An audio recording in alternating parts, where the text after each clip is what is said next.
la separación de poderes? ¿Por qué se dice que es una característica esencial de las democracias? Pues aquí te lo explicamos. Bienvenidos a Hablemos de Política, un videocast de Comité de Lectura y la Fundación Konrad Adenauer en el Perú. En el episodio anterior de este videocast, que pueden encontrar aquí en nuestra cuenta de YouTube, nos sirvió para explicar la importancia de la Constitución como norma suprema en nuestro país y cómo se establece en ella la estructura y el funcionamiento del Estado. En esa línea, la democracia peruana, como muchas otras, dispone que hay tres poderes del Estado: el poder ejecutivo, el poder legislativo y el poder judicial. Cada uno de ellos es autónomo e independiente de los demás, es decir, no es que haya uno que esté por encima de los otros. Este concepto de la separación de poderes fue originalmente desarrollado en el siglo XVIII por el barón de Montesquieu, filósofo y jurista francés de la época de la Ilustración, que fue, como ustedes deben saber, uno de los pensadores más influyentes de su época, cuyas ideas impulsaron la Revolución Francesa y el proceso independentista en Estados Unidos. El concepto de la separación de poderes es fundamental porque nos recuerda que en una democracia el poder nunca debe estar concentrado en una sola persona o institución. En democracia el poder siempre es compartido.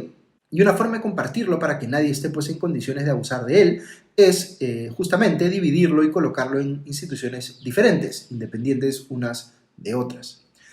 Ya en la época de Montesquieu se hablaba de la potestad ejecutiva, la potestad legislativa y la potestad de juzgar, que dieron pie a nuestros actuales tres poderes del Estado: el ejecutivo, el legislativo y el judicial.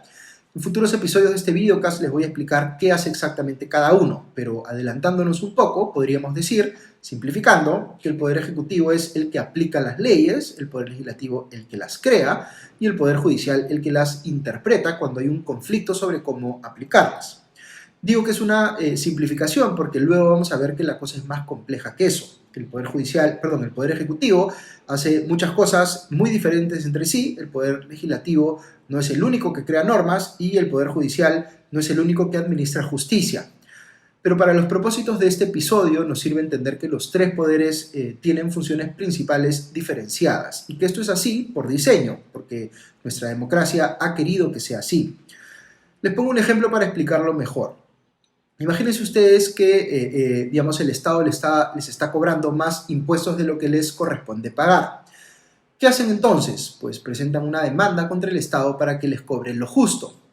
Ahora, imaginemos que en el país de nuestro ejemplo no hay separación de poderes, que la potestad de decidir cuánto deben pagar las personas de impuestos, la potestad de cobrarlos y la potestad de resolver cualquier queja respecto de esto último están todas en un mismo poder del Estado.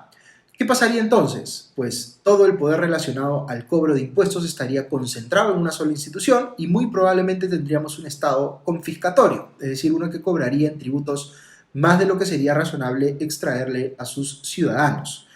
¿Cómo aseguramos que eso no ocurra? Pues separando las funciones que tienen que ver con el cobro de impuestos dentro del Estado. Por eso es que el poder legislativo, que es el que nos representa como ciudadanía, es el que establece qué impuestos puede cobrar el Estado y a qué tasas. El Poder Ejecutivo es el que se encarga de recaudar esos impuestos y el Poder Judicial es el que define en última instancia cualquier controversia que se pueda suscitar si un contribuyente, sea una persona natural o una persona jurídica, cree que le están cobrando de más. Con esto estamos evitando lo que coloquialmente se conoce como ser juez y parte, es decir, que el Estado, siendo parte interesada, tenga la capacidad de darse siempre a sí mismo la razón. De esa manera evitamos que la concentración del poder lleve a abusos.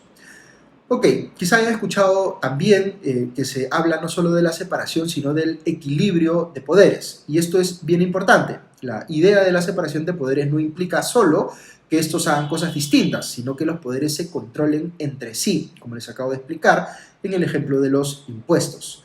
El Poder Ejecutivo es el que tiene los medios para obligar a los contribuyentes a pagar impuestos, pero el Poder Legislativo, es decir, el Congreso, es el que le dice al Ejecutivo cuánto puede cobrar, y el Poder Judicial es el que resuelve en última instancia si hay una disputa legal al respecto.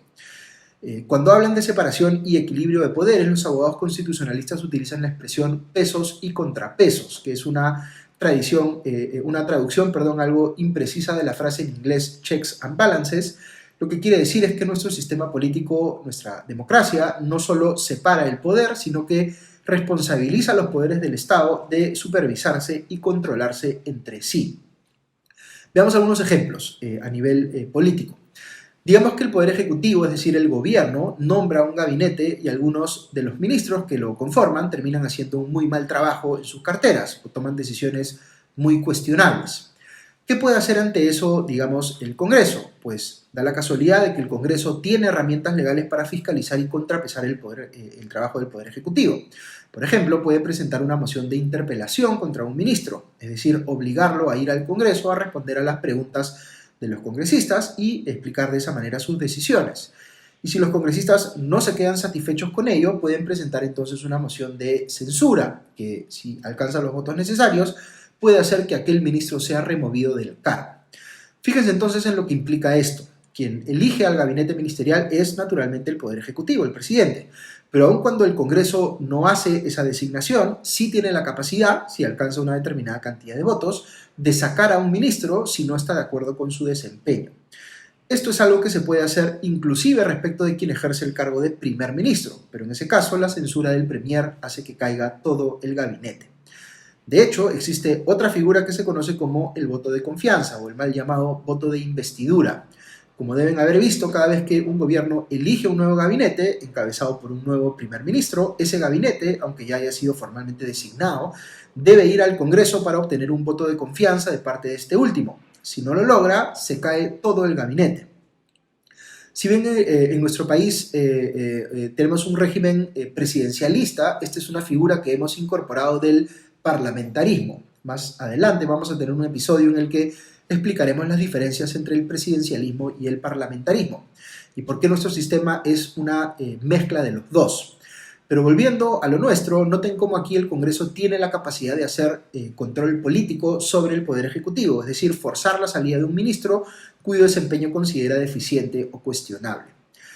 Vale la pena preguntarse entonces, ¿qué puede hacer o puede hacer esto el Congreso de manera ilimitada? Pues no del todo, porque si el Congreso hace caer a dos gabinetes en un gobierno, esto le da facultad al Poder Ejecutivo de disolver al Congreso. Es decir, incluso en la capacidad de controlar que tiene el Congreso en este caso, debe haber cierto equilibrio para que ningún poder del Estado use abusivamente sus facultades, inclusive las facultades de control sobre otros poderes del Estado. Ahora bien, vean ustedes que estas no son las únicas formas en las que el Poder Legislativo controla al Poder Ejecutivo. Les mencioné en el primer ejemplo que es el Congreso el que le dice al gobierno qué impuestos puede cobrar y a qué tasas. Otro control muy importante que tiene el Congreso sobre el Poder Ejecutivo es la Ley General de Presupuesto de la República. Es decir, no solo le dice al Congreso, o no solo le dice el Congreso al gobierno cuánto puede recaudar en impuestos, sino que también le dice cómo puede gastar el dinero recaudado. Y hay otras cosas más que podríamos mencionar, como el control por parte del Congreso de los actos legislativos del Ejecutivo, cuando se delegan facultades, o la capacidad de instaurar comisiones fiscalizadoras o investigadoras, lo que también es una forma de controlar a los altos funcionarios del Poder Judicial. Como verán por los ejemplos que les he dado, hay muchos mecanismos de control del Congreso hacia el gobierno. ¿Por qué es eso? Porque, digamos, si bien no hay poder del Estado que esté por encima de los demás, sí ocurre que el Poder Ejecutivo tiene dominio efectivo sobre el presupuesto público y sobre las Fuerzas Armadas y Policiales. Y eso hace que sea particularmente importante controlar el poder del Ejecutivo. Pero en sentido inverso, el Poder Ejecutivo también tiene mecanismos de control sobre el Legislativo. Les hablé hace algunos instantes de la facultad de disolver el Congreso, que debería ser pues absolutamente excepcional cuando el conflicto entre el Poder Ejecutivo y el Legislativo sea tal que la única manera de resolverlo sea pedirle a los ciudadanos que vuelvan a elegir a un Congreso, para ver si con eso refuerzan la posición del gobierno o la de la oposición. Sin embargo, hay otros mecanismos de control del Ejecutivo sobre el Legislativo, que se dan todo el tiempo, como la capacidad del gobierno de observar las leyes que aprueba el Congreso. Cuando esto ocurre, el Congreso tiene que volver a votar la ley observada por el gobierno y solo la puede aprobar por insistencia si consigue una cantidad de votos más elevada. El Poder Judicial, por su parte, forma parte de este sistema de pesos y contrapesos, controlando la conducta de estos dos poderes y de sus integrantes, tal y como lo hace pues, con el resto de ciudadanos del país. Es decir, si los funcionarios del Ejecutivo o del Legislativo cometen delitos, el Poder Judicial los juzga y puede, por ejemplo, dictarles mandato de prisión.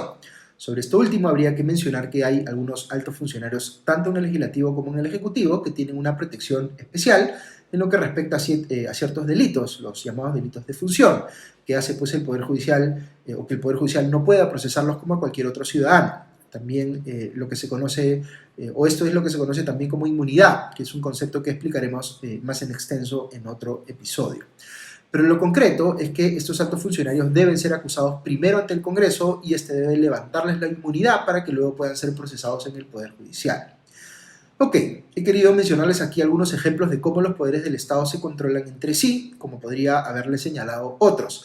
Pero la idea importante que deben llevarse es que en una democracia solo puede funcionar apropiadamente el sistema si es que existe dentro de él, digamos, este sistema de pesos y contrapesos que asegura que no haya poder del Estado, que esté exento de control. No importa dónde se manifieste el poder, todo poder en el Estado debe estar sujeto a algún tipo de control. Y ese sistema de controles debe estar adecuadamente equilibrado para que los mecanismos de control que tiene un poder del Estado, en vez de llevarnos pues, a una situación de coexistencia pacífica, que es el ideal, permitan en la práctica que un poder del Estado anule a otro. Eso, digamos, sería una situación que podría llevar justamente a la caída de todo el sistema, precisamente porque no ha sabido equilibrarse a sí mismo. Muy bien, muchas gracias por acompañarnos en este episodio de Hablemos de Política, un videocast de Comité de Lectura en alianza con la Fundación Konrad Adenauer en el Perú. Si les ha parecido interesante esta información y quieren estar al tanto de nuestros siguientes episodios, suscríbanse a nuestro canal de YouTube, denle me gusta y compartir a este video y de esa forma pues contribuimos todos a que más peruanos hablemos de política. Que estén muy bien y ya nos escuchamos pronto. Adiós.